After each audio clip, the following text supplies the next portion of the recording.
श्री श्री राधा रमणो जयति भजनिताय गौर राधे श्याम। जप हरे कृष्ण हरे राम। चरित सुधा श्री श्रीमद राधा रमण चरण दासदेव बाबा जी महाशय। बड़े बाबा का जीवन चरित्र। मूल बंगला संपादक प्रकाशक श्री रामदास बाबा जी। प्रेमानंद संवाद। दास्य भाव के सेवक 64 अंगों में से एक या बहुत से अंगों का निष्ठापूर्वक याजन कर भाव सिद्ध होते हैं। इनका प्राप्ति स्थान है बैकुंठ, गोलोक, द्वारका, मथुरा, वृंदावन इत्यादि।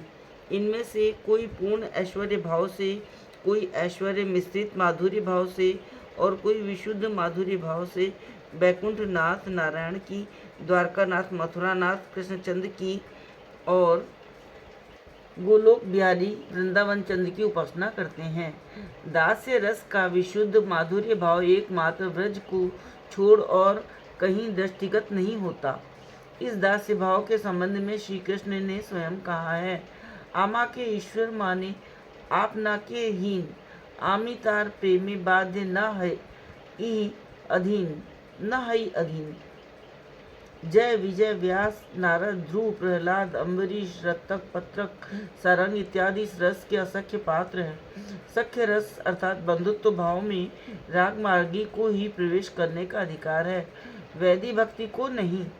ये सख्य भाव दो प्रकार का है, ऐश्वर्य मिश्रित सख्य और विशुद्ध सख्य। ऐश्वर्य मिश्रित सख्य भाव के पात्र हैं उद्धव, अर्जुन इत्यादि। इसके प्राप्ति स्थान है द्वारका, मथुरा। विशुद्ध सख्य रस के पात्र हैं श्रीदाम, सुबल, मधुमंगल इत्यादि। इसका प्राप्ति स्थान है एकमात्र वृंदावन। सखागण 3 श्रेणियों में विभक्त हैं, सखा, प्रिय सखा और प्रिय नर्म सखा।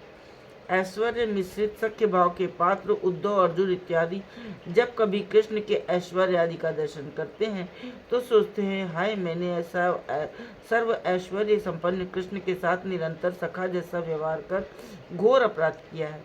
भगवान कृष्णचंद्र ने जब अर्जुन को अपना ऐश्वर्य दिखाया तो वे मुग्ध होकर बोले, सखेति मत्वा प्रसभम यदुक्तम, हे कृष्ण हे यादव हे सखेति अजानता महिमानम तवेदम मया प्रमादात प्रणयेन वापी इत्यादि। इससे ये समझ में आता है कि इनका माधुर्यांश थोड़ा और ऐश्वर्य अंश प्रबल है।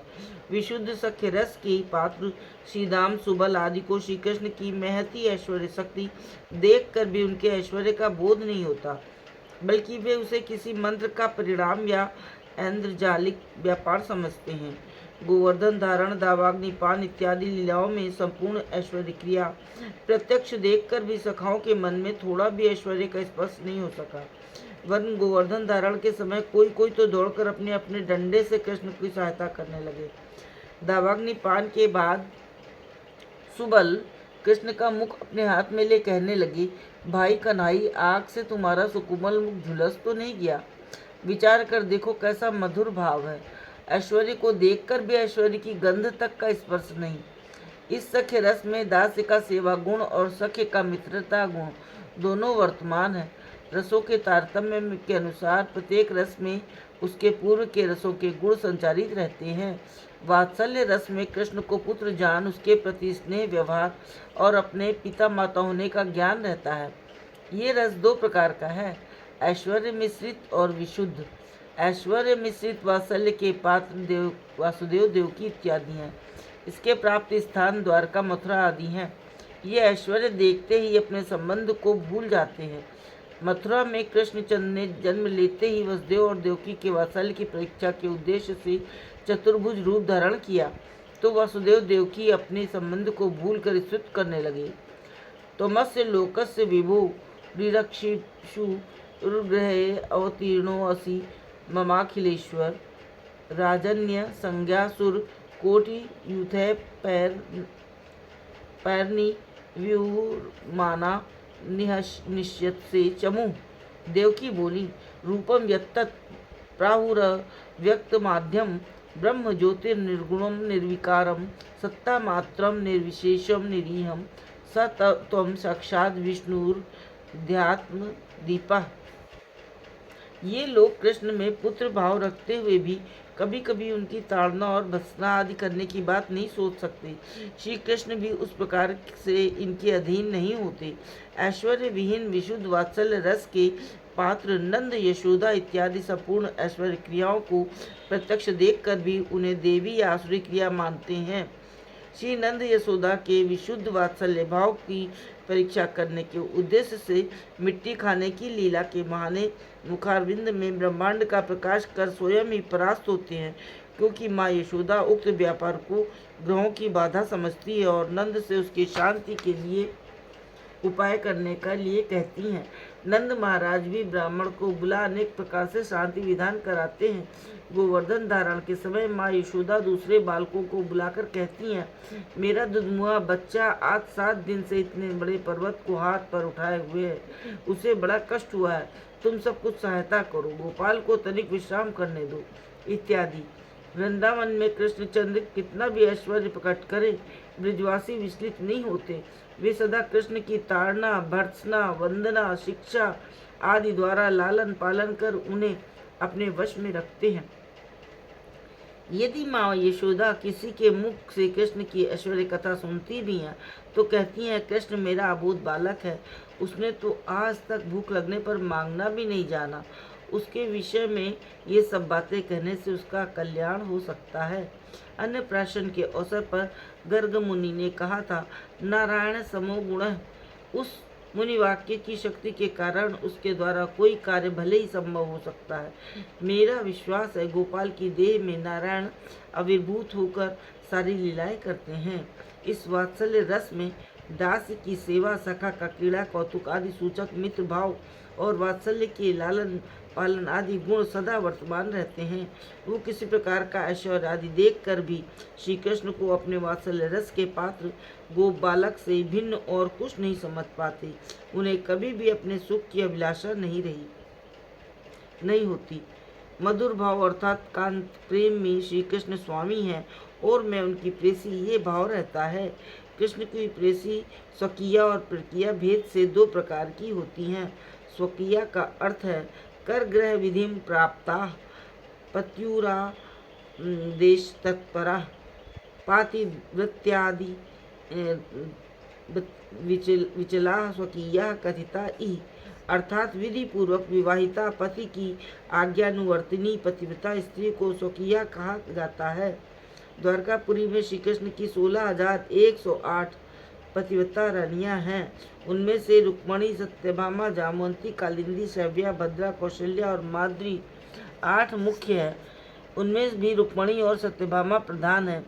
ये पतिपरायणा और पति सेवारता किंतु धर्म भीरु हैं, अर्थात पति को सुख देने वाले कार्य भी यदि धर्म सम्मत और सती कुलोचित नहीं है तो उन्हें करना इनके लिए संभव नहीं है। किसी समय नारद का संदेह दूर करने के लिए द्वारका में श्री कृष्णचंद्र ने अपने शरीर को ज्वर से पीड़ित कर लिया और कहा कि किसी प्रेसी का चरणामृत ही व्याधि शांति का एकमात्र उपाय है।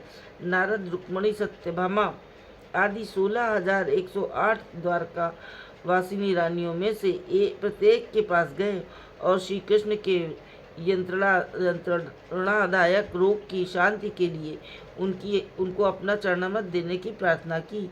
पर कोई प्रेसी ये जानते हुए कि चरणामृत के बिना कृष्णचंद्र का जीवन संकट में पड़ जाएगा, धर्मनाश होने के भय से कुछ न कर सकी। उन्हें पति को खोकर विधवा होना स्वीकार था, पर धर्म खोकर नरक यंत्रणा भोगना स्वीकार न था। इसलिए ये प्रेम में परिपूर्ण अनुरागवती होते हुए भी स्वार्थपरा और सकामा थीं।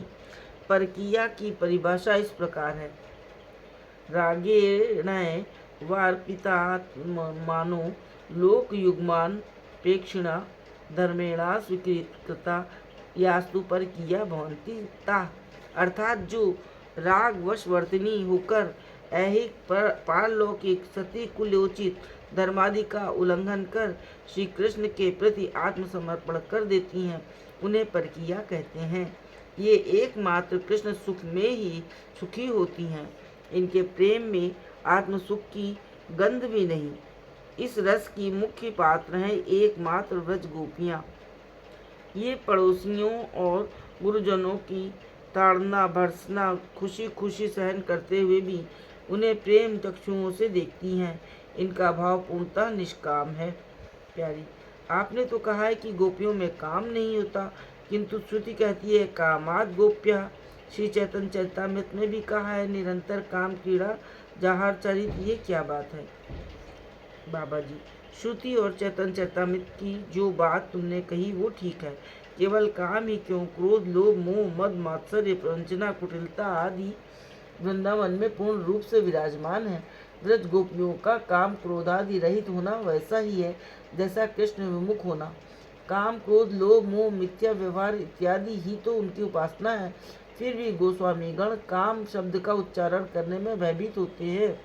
उसका कारण ये है कि प्राकृत जगत के लोगों ने अपने मन में काम शब्द के वास्तविक अर्थ के स्थान पर एक प्रकार के कल्पित अर्थ को धारण कर रखा है। जय जय श्री राधे।